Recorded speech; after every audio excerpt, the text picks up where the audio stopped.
चलिए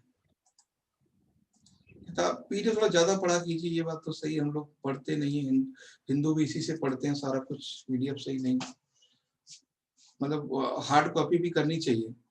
और जहाँ पेपर अवेलेबल है ना द हिंदू, तो आप तो वहां तो ले ही लीजिए, हमारा तो मजबूरी है कि कौन सुबह सुबह करेगा पेपर का। खैर देखते हैं, हम लोगों ने जो पेपर क्वेश्चन नंबर 51 तक पहुंचे थे, और इसको देखते हैं, चलिए बड़ा ही साइज करते हैं। हाँ, इसमें क्वेश्चन ये था 51 में, शायद हमें 51 का नहीं करना था, फिर भी ये स्टेट का क्वेश्चन ना 51 वाला शायद जहाँ तक है। 51 का स्टेट क्वेश्चन है। तो इसमें क्वेश्चन ये दिया हुआ है कि निम्नलिखित में से छत्तीसगढ़ राज्य का कौन सा वन वृत्त उपलब्ध सबसे बड़ा है।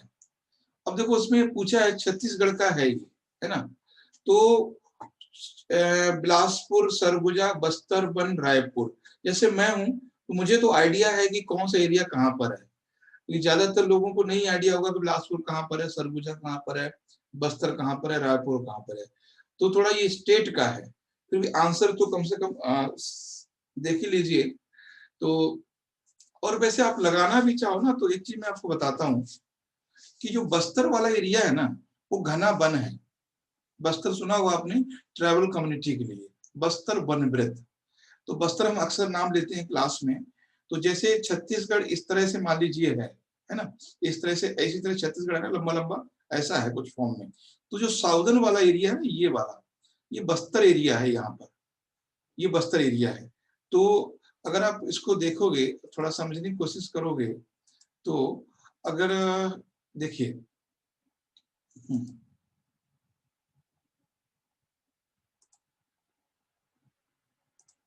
बस्तर का एरिया मैं आपको बता देता हूँ एक बार, फिर कभी आपको कंफ्यूजन नहीं होगा।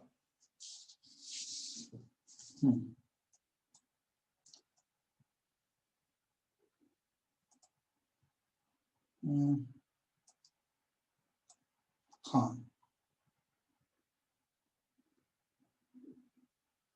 देखिए, ये जो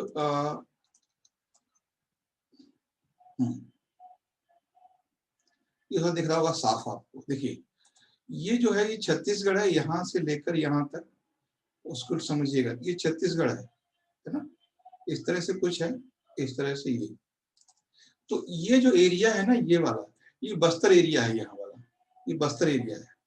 तो यहाँ और ट्राइबल जो नक्सलवादी जो नक्सलिज्म है, इस एरिया में बहुत है।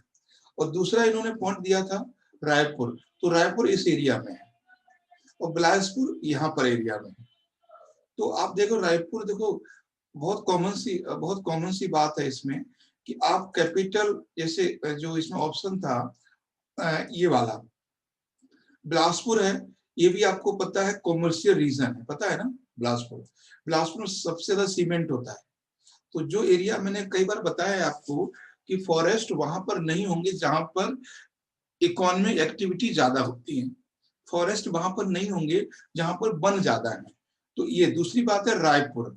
अब आ गया रायपुर, रायपुर जो है राजधानी है ना, तो राजधानी वन कैसे हो सकते हैं, क्योंकि इस बार एक क्वेश्चन आया था, आपको शायद याद होगा, इस बार था पता नहीं, शायद लास्ट ईयर था, उसमें पूछा था फॉरेस्ट को डिक्रीजिंग ऑर्डर में, है ना, फॉरेस्ट को डिक्रीजिंग ऑर्डर में पूछा था, मतलब घटते हुए क्रम में। तो मैंने वहां डिस्कस किया था आपको कि जो फॉरेस्ट है वो घटते क्रम में का मतलब ये है कि सबसे ज्यादा फॉरेस्ट वहां होंगे जहां पर नगरीय जीवन कम होगा।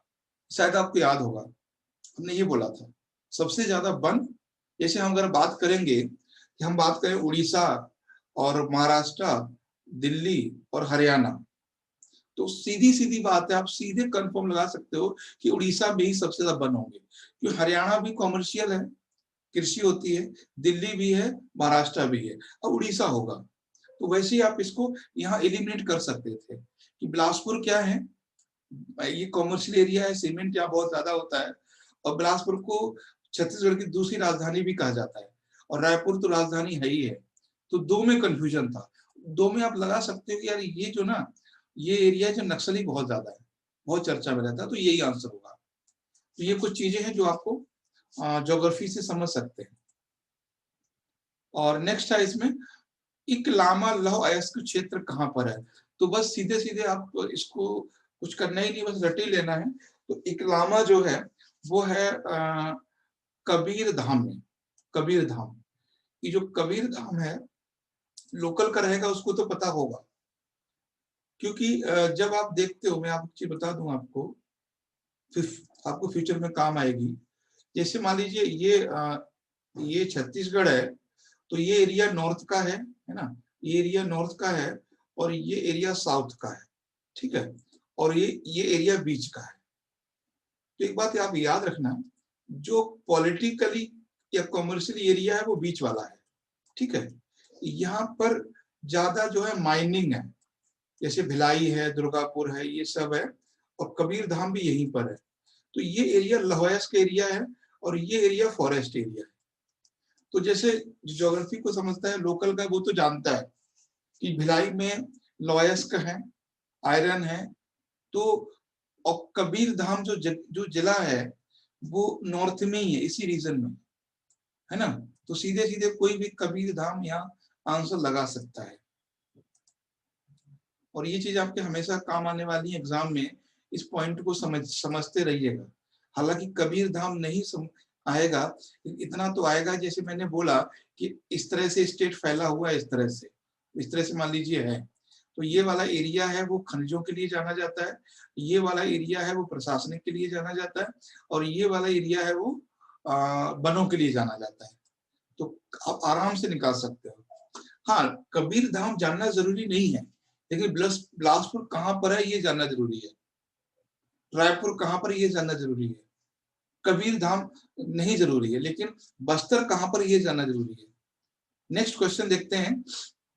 जनगणना के अनुसार, अब इसमें तो खैर कुछ हम नहीं लगा सकते अनुमान, बस ये 2011 की जनगणना के अनुसार छत्तीसगढ़ की पुरुष साक्षरता कितनी है। तो इसमें तो कोई दिक्कत नहीं, सीधे सीधे लगाते चले जाइए। ये है 8.8, हाँ 80.45, तो काफी है, ये डेटा से कोई लेना देना है नहीं। हाँ, बीजापुर जिले में किस समूह की चट्टानें पाई जाती हैं। अब बीजापुर आप जानते हो कहाँ पर है, बीजापुर, बीजापुर जो है। और फिर मैं आपको बताना चाहूंगा चट्टानों के बारे में। देखिए, जैसे अगर आप इस मैप को लेते हो, ठीक है, तो मैप आपके सामने है और चट्टानें आपको बतानी है। तो यहाँ जो चट्टान है ना, ये वाली, ये चट्टान, ये धारवाड़ की चट्टान है ना, कर्नाटका, केरला, वेस्टर्न तमिलनाडु, ये धारवाड़ की है। यहाँ लोहा सबसे ज्यादा मिलता है, ठीक। और दूसरा आ गया, ये वाली जो चट्टानें हैं यहाँ पर, ये वाली चट्टानें, ये कुडप्पा क्रम की चट्टानें हैं, कुडप्पा क्रम की, ये वाली, ये चट्टानें यहाँ पे कुडप्पा क्रम की चट्टानें, ठीक। कुडप्पा समझ गए ना, कुडप्पा क्रम, कुडप्पा जिला भी है, शायद पता होगा आपको, आंध्र प्रदेश में। उसके बाद यहाँ जो चट्टानें हैं इस रीजन में ये विंध्यन क्रम की चट्टानें हैं, विंध्यन पर्वत है इसलिए विंध्यन क्रम की चट्टानें, ठीक। यहाँ पर चट्टानें हैं, ये आर्कियन इरम चट्टानें, आर्कियन, सबसे पुरानी चट्टानें आर्कियन, आर्यन, इंग्लिश में लिखते हैं अर्चियन करके लिखते हैं इंग्लिश में, ARCHIEN। तो अर्चियन सबसे पुरानी है, धारवाड़ उससे नहीं है, कुडप्पा उसके बाद आई है, विंध्याचल उसके बाद आई है। तो कभी आप फ्यूचर में चट्टानों को लेकर कंफ्यूजन मत होना, यहाँ पर चट्टानें कुडप्पा की है ना, यहाँ पर चट्टानें विंध्यन की, विंध्यन का कंफ्यूजन नहीं होगा क्योंकि विंध्याचल यहीं पर है। और अर्कियन की चट्टानें हैं वो सबसे पुरानी है, और आग्नेय चट्टानें हैं तो आप जान सकते हो कि ये पठार में होंगी, दक्कन की पठार में। धारवाड़ की चट्टानें यहाँ पर है। ये जो अर्कियन, कुडप्पा और ये धारवाड़, इसका मतलब क्या है आप समझ रहे हो, इसका मतलब हम क्या समझाना चाह रहे हैं आपको। मतलब क्या है कि जब भारत बना था, मतलब भारत जब बन रहा था, तो भारत में चट्टानें एक साथ विकसित नहीं हुई। तो सबसे पहले चट्टानें बनी किसकी, आर्कियन क्रम की। आर्कियन एज है पृथ्वी के बनने का, और ये आपके 11th की एनसीईआरटी में दिया हुआ भी है, 11th की जो फिजिकल एनसीईआरटी वहां दिया हुआ है उसमें क्वेश्चन पूछता है, इससे ऑप्शन के लिए ज्यादा इंपॉर्टेंट है। तो अब मैं ये बता रहा हूं आपको, अर्कियन, विंध्यान क्रम, कुडप्पा, धारवाड़, ये है क्या? ये एक टाइम पीरियड है। जो चट्टानें सबसे पहले बनी उनको कह दिया गया अर्कियन चट्टानें, उसके बाद बनी उनको कह दिया गया कुडप्पा चट्टान, सॉरी धारवाड़ चट्टान, फिर उसके बाद बनी तो कुडप्पा, फिर उसके बाद बनी तो विंध्यान क्रम, है ना। और उसके बाद जो सबसे लास्ट में बनी, सबसे लास्ट में, वो है होलोसीन क्रम की चट्टानें। जो हिमालय है वो होलोसीन क्रम की चट्टानों से बना हुआ है। ये ऑप्शनों की बातें मैं आपको बता रहा हूँ, समझिए आप क्वेश्चन करने में कितनी फायदा है। एक छोटा सा क्वेश्चन है, ये क्वेश्चन है, इसको समझने के लिए क्या क्या आप समझ गए। तो बीजापुर, यानी बात हो रही है तमिलनाडु की या छत्तीसगढ़ की, तो इसमें कौन होगा? तो गोंडवाना तो होगा नहीं, धारवाड़ भी नहीं होगा, विंध्यन भी नहीं होगा, तो सीधे क्या होगा? कुडप्पन। अगर सीधे हम आपको कुडप्पन समझा देते तो नहीं समझ में आता आपको, ठीक है। अल्ताफ, सचिन, स्वप्निल, क्लियर है? क्लियर है सर। Yes sir. हाँ, अब फ्यूचर में कभी भी क्वेश्चन आए तो आप ये ध्यान रखिएगा, ये जो मैंने मैप आपको समझाया था यहाँ वाला, ये वाला भी, और ये कभी आप गूगल में भी इसको सर्च कर सकते हैं। मैप को गूगल में आप करिएगा कि भूगर्भिक संरचना, है ना, जियोलॉजी स्ट्रक्चर या जियोलॉजी टाइम स्केल, तो वो समझ में आएगा कि किस पार्ट का किस समय डेवलपमेंट हुआ है। तभी झारखंड छत्तीसगढ़ वाले कह रहे हैं ये पेपर टफ हुआ है ही टफ, नो डाउट, उस लेवल का तो नहीं है जैसा वो लोग पढ़ते हैं। नेक्स्ट देखते हैं, इसमें छत्तीसगढ़ में किन हवाओं से वर्षा होती है, बताइए। छत्तीसगढ़ में 54 में है।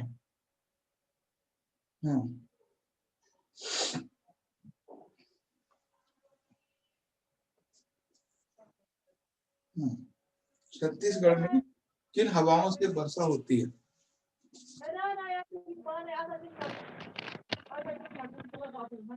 Sir north east monsoon. Okay, दक्षिण पश्चिम उत्तर पूर्व मानसून। देखो, इसमें एक बात ध्यान रखना है आपको, थोड़ा मैप को देखिएगा। ये जो रीजन है ना, वो उड़ीसा के पास में है, ठीक है। तो इसमें ये ऑप्शन दिया हुआ है ना, दक्षिण पश्चिम उत्तर पूर्व, north east, north west monsoon, north, C इसका आंसर होगा, ठीक है। तो राइट आंसर सी है, क्योंकि जो साउथ वेस्ट वाला मानसून है ये पहुंचते पहुंचते वहां पर वीक हो जाता है, तो इसी से होगा ये। नेक्स्ट क्वेश्चन देख लेते हैं। क्वेश्चन नंबर है हाँ, अब जैसे है छत्तीसगढ़ में खनिज कितनी राशि करोड़, खैर ये तो खैर वही बता सकते हैं जो लोकल वाली बुक्स में होगा। हम सीधे आंसर पे आ जाते हैं। 56 का इसमें ए, ठीक। और है छत्तीसगढ़ गोधन न्याय योजना, तो ये भी कोई मतलब नहीं है, हम चाहे तो इसको छोड़ भी सकते हैं और चाहे इसका आंसर लगा भी सकते हैं। 20 जुलाई 2020, इसमें कोई फर्क नहीं पड़ता, अगर नहीं भी पता है तो टेंशन ज्यादा नहीं लेना है, क्योंकि जब आप उस स्टेट का एग्जाम दोगे तो पढ़ के जाओगे जब भी देना होगा। किस योजना के माध्यम से नरवा, गरवा, घुरवा और बाड़ी अभियान छत्तीसगढ़ शासन द्वारा चलाया गया? हाँ, ये हो सकता है कभी ये पूछ ले नेशनल लेवल पर, नरवा, गरवा और घरवा, तो ये पूछ सकता है ये किससे रिलेटेड है, तो ये किससे है रिलेटेड, तो वो है इसका डी, यानी स्वराजी गांव योजना। स्वराजी गांव योजना है तो लोकल का है, कोई दिक्कत नहीं है। छत्तीसगढ़ राज्य में वर्तमान में कुल कितनी कृषि उपज मंडियां हैं? तो 59 का डी है। एक बार बस आंसर बताते चले जाएं, जो समझाने वाला होगा हम समझा देंगे, नहीं तो ये तो फैक्चुअल है और ये लोकल वालों की ही बेस से कर पाएंगे और हमें इससे फर्क भी नहीं पड़ता ज्यादा कुछ भी हो। हाँ, ये क्वेश्चन है, छत्तीसगढ़ प्रदेश में ग्रीष्म ऋतु में चलने वाली हवाएं कहलाती हैं। ये आपसे बन सकता है। अब देखो चिनूक भी तो नहीं होगा, है ना, होगा क्या, सिराको भी तो नहीं होगा। चिनूक कहाँ पर चलती है, रॉकीज पे। सिराको कहाँ चलती है, अफ्रीका में। चक्रवात नहीं, लू। पूछा क्या, ग्रीष्म ऋतु में, तो लू है, तो लू वहां भी चलती है। अब डुक्कू विवाह किस जनजाति में, हाँ ये भी थोड़ा याद रख सकते हो।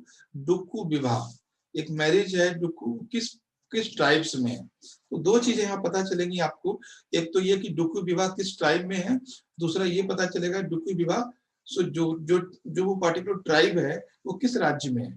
तो छत्तीसगढ़ में है, तो 61 का इसका राइट आंसर है बी, कोरबा। अब क्या होता है डुक्कू विवाह वही जाने। छत्तीसगढ़ लोक साहित्य का अध्ययन की रचनाकार कौन है, इसको छोड़ ही दीजिए। बोहरा चौथा पर्व कब मनाया जाता है, ये भी छोड़ दीजिए। खम्ब स्वांग किस जनजाति का, हाँ ये ठीक है। खम्ब स्वांग ये डांस होता है, तो पूछा है, ये कभी नेशनल लेवल पे भी पूछ सकते हैं, है ना, कि डांस किस जनजाति का है। कोरकू, मुरिया, और ये है कोरकू जनजाति का। ये हम क्वेश्चन इसलिए करते हैं क्योंकि आपको ये भी पता चलेगा कोरकू जनजाति किस राज्य की है, छत्तीसगढ़ की है, और कौन सा डांस करते हैं वो खम्ब स्वांग, है ना, खम्ब स्वांग डांस करते हैं। तो कोरकू छत्तीसगढ़ और खम्ब स्वांग। जैसे बजट के क्वेश्चन रहेगा उसको हमें इससे क्या लेना देना।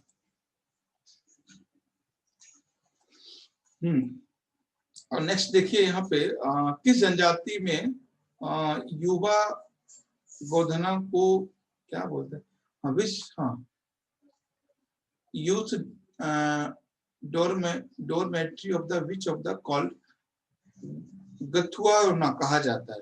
और लोकल टर्म है, इसके बारे में क्या बोले, तो 65 का इसका आंसर ही नहीं दिया था उन लोगों ने, ठीक है, आंसर ही नहीं था इसका। और चलिए ये भी कोई 60 कोई मतलब नहीं है। हाँ, छत्तीसगढ़ के 37 देखिए, छत्तीसगढ़ के लोकगीतों का राजा किस गीत को कहा जाता है। तो ये पूछ सकता है कि लोकगीतों का राजा, तो अब ये पूछ सकता है कि लोकगीत किस राज्य में है पर्टिकुलर वो। तो अगर आप देखोगे तो 67 का है ए, ददरिया। साहित्य जगन्नाथ, ये भी कोई मतलब नहीं है इस क्वेश्चन से, इसको हटा दीजिए। और छत्तीसगढ़ी सुरजा सरगुजा, इससे भी कोई लेना देना नहीं है ज्यादा, उससे मत, उसको नहीं भी करेंगे तो चलेगा। दूसरा है हस्ट, क्या लिखा, हलस्टी, हलस्टी, तो अच्छी फसल के लिए किया जाता है 71 का, ये भी एग्जाम में बन सकता है। 71 का जो है, सॉरी 70 का आंसर सी है। हाँ ये देखो अच्छा क्वेश्चन है, हलस्टी फेस्टिवल है वो किस लिए मनाया जाता है। हल से समझेंगे हम लोग कि फसल के लिए, लेकिन ये पुत्र की दीर्घ आयु के लिए है। जैसे बिहार साइड में छठ पूजा होती है ना, वो इसीलिए होती है पुत्र की लंबी उम्र के लिए। तो उसी तरह से ये हलस्टी त्योहार है। तो ये क्वेश्चन आपकी यूपीएससी में बन सकता है कि किसके लिए मनाया जाता है, for the long life of son. सारे क्वेश्चन नोट करते जाना है। राहत नमचा, ये कोई मतलब नहीं है इसका। छत्तीसगढ़ त्योहारों का व्यंजन, ये भी नहीं है। गणतंत्र दिवस छत्तीसगढ़ की झांकी, हाँ ये ठीक है क्वेश्चन। तो ये पूछ सकता है छत्तीसगढ़ तो झांकी किस राज्य की थी, तो झांकी तो भाई पूछ सकता है। 73 का आंसर है इसमें कक्सार नृत्य। ये मोस्ट इंपॉर्टेंट है पूरे पेपर का टॉपिक, क्योंकि दिल्ली परेड में ये झांकी आई थी। तो कभी सीधा यूपीएससी पूछ सकता है कि कक्सार नृत्य किस राज्य का है ना, तो इसको नोट कर देना है कहीं पर, इसका कक्षा छत्तीसगढ़ में। ये नहीं पूछेगा दिल्ली में आई थी नहीं आई थी, बस वो सिर्फ उससे पूछेगा। और आपको इसके बारे में और भी जान लेना कि किसके बारे में क्या है, तो नोट कर लेना, हम इसको डिस्कस कर लेंगे। निम्नलिखित में कौन सा जनजाति का पेय पदार्थ नहीं है, चलिए ये भी कोई मतलब नहीं है इसका। तो गणतंत्र दिवस पे ना, जो हमारा जो भी रिपब्लिक डे हुआ है अभी, उस पे जो भी ये जो झांकियां थी जिस स्टेट की आई हैं उसको थोड़ा देख लेना ध्यान से, थोड़ा समझिए ना उसको। चलो ये भी कोई मतलब नहीं है उसका। छत्तीसगढ़ में घटनाओं का क्रम बताइए, ये भी नहीं पूछा जाएगा आपके लिए, यूपीएससी से रिलेटेड कोई मतलब नहीं है। अब नेक्स्ट है 77। हाँ, बस्तर का मुक्ति संग्राम ये पूछ सकता है। ऐसा तो नहीं पूछेगा कि बस्तर का मुक्ति संग्राम क्या है, बस इतना हो सकता है ये पूछ ले कि वो आंदोलन किस जगह पर हुआ है। तो 77 का आंसर है इसका है बी, लिंगगिरी विद्रोह। कभी मिलाने को दे सकता है कि लिंगगिरी विद्रोह कहाँ हुआ है, तो वो छत्तीसगढ़ में हुआ है ना, लिंगगिरी विद्रोह। वो और कुछ थोड़ी करते हैं, वो इन्हीं में से पेपर उठाते रहते हैं, इधर उधर घुमाते रहते हैं। बोध घाट परियोजना, तो ये थोड़ा ठीक है क्वेश्चन। बोध घाट परियोजना की जब भी हम बात करेंगे तो इसमें 78 का मतलब है आंसर है इसमें सभी सही है। तो ये लोकल का है। बोध घाट परियोजना इंद्रावती पर है। इस परियोजना में लाभ पाने वाले जिले दांताबेड़ा, सुकमा, बीजापुर हैं और इस परियोजना का प्रस्तावित सिंचाई ये है। तो अब ये क्यों पूछा गया है नहीं पता, लेकिन ये पूछ सकता है कि किस राज्य में है बोध घाट परियोजना, तो छत्तीसगढ़ में। हमें उसी पॉइंट ऑफ व्यू से समझना है ना कि हमें उनके पॉइंट ऑफ व्यू से। मंदिर मानदर किस वर्ग है, तो चलो ये भी छत्तीसगढ़ का है, कोई मतलब नहीं है इससे। छत्तीसगढ़ में खो खो खिलाड़ियों को नहीं, ये भी मतलब नहीं है। छत्तीसगढ़ का ये भी कोई मतलब नहीं है। चकमक अभियान, हाँ ये पूछ सकता है, चकमक अभियान किससे संबंधित है, ठीक है 82। तो चकमक अभियान किससे संबंधित है 82 का, इसमें महिला एवं विकास विभाग। तो बी इसका राइट आंसर है, बी। तो चकमक पूछ सकता है। और कांगेर घाटी ये भी नहीं पूछे क्योंकि स्टेट का है, नहीं पूछेगा ये बिल्कुल। या तो जी स्टेट की हम वही करेंगे जो क्लाइमेट, जो ज्योग्राफी से रिलेट करती हो, जो नेशनल पॉलिटी से रिलेट करती हो, जो नेशनल जीके से रिलेट करती हो, वो हम बात करेंगे। जैसे झांकी थी तो झांकी कर रही थी, तो ये भी 84 भी कोई काम का नहीं है आपके। और हाँ, ये क्वेश्चन है 85, इसको समझिएगा, ये अच्छा क्वेश्चन है। महानदी का मैदान फैला हुआ है उत्तरी छत्तीसगढ़, मध्य छत्तीसगढ़ और दक्षिणी छत्तीसगढ़, ये आप बता सकते हैं खुद ही, बताइए जरा। क्योंकि अगर आपको ये पता होगा महानदी कहां से निकलती है तो राइट आंसर दे देंगे आप। महानदी छत्तीसगढ़ के मध्य से निकलती है, तो इसका बी आंसर है, ठीक है, बी है ये थोड़ा सा, क्योंकि ये ज्योग्राफी से क्वेश्चन है, नेशनल लेवल का है, और ये ठीक है, हो सकता आ जाए किसी न किसी फॉर्म में। और हाँ, ये भी इंपॉर्टेंट है कि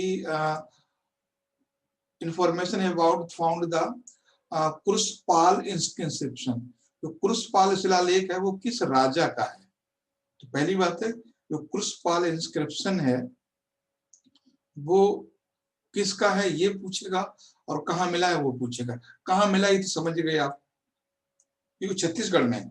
अब ये हर्षगुप्त का है, महाराजा महाप्रभराज का है, सोमेश्वर का है, वो किसका है ये 86 का है, सी सोमेश्वर प्रथम का। तो इस तरह से ये भी है। और चिद्रांगपुर को किस राजवंश की राजधानी कहा जाता है, तो ये भी समझ सकते हैं। तो ये कहा जाता है 87 का ए, चेदी राजवंशी। तो चेदी राजवंशी इंपॉर्टेंट है ही आपके लिए।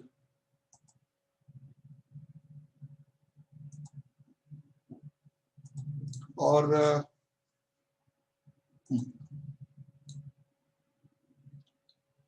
ये भी नहीं है, ठीक है, ठीक। और इसमें ये 89 को कोई मतलब नहीं है, डिप्टी कमिश्नर इतना लोकल लेवल पे नहीं पूछेगा यूपीएससी में। झंडा सत्याग्रह बिल्कुल पूछ सकता है। झंडा सत्याग्रह के बारे में मैंने बताया था कि झंडा समिति के अध्यक्ष थे जेबी कृपलानी, मैंने 1-2 दिन पहले बात की थी। अब झंडा सत्याग्रह कब शुरू हुआ था, ये हो सकता है कि क्वेश्चन कभी यहाँ पर दे दे आप। तो झंडा सत्याग्रह हुआ 31 मार्च 1923। अब क्या है, इसमें फ्लैग सत्याग्रह के बारे में पढ़ना है, इसको नोट कर लेना, आगे हमें भेज देना, जैसे भी हो हम कर देंगे।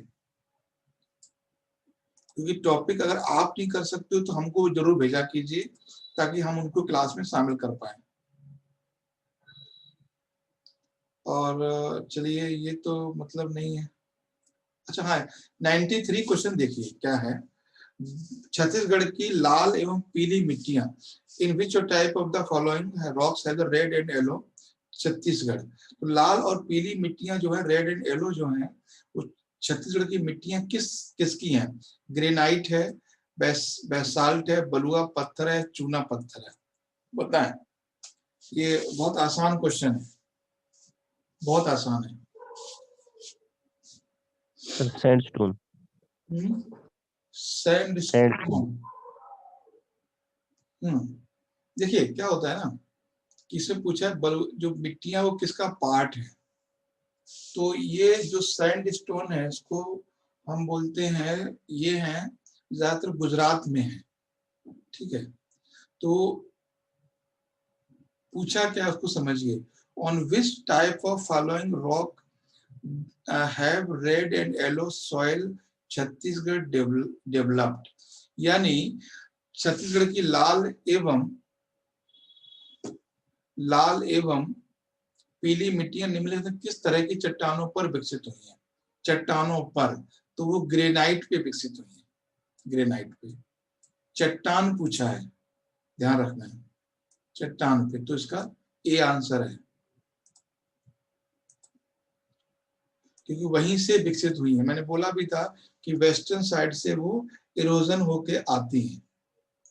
और खैर इससे कोई मतलब नहीं है क्वेश्चन से। हाँ, ये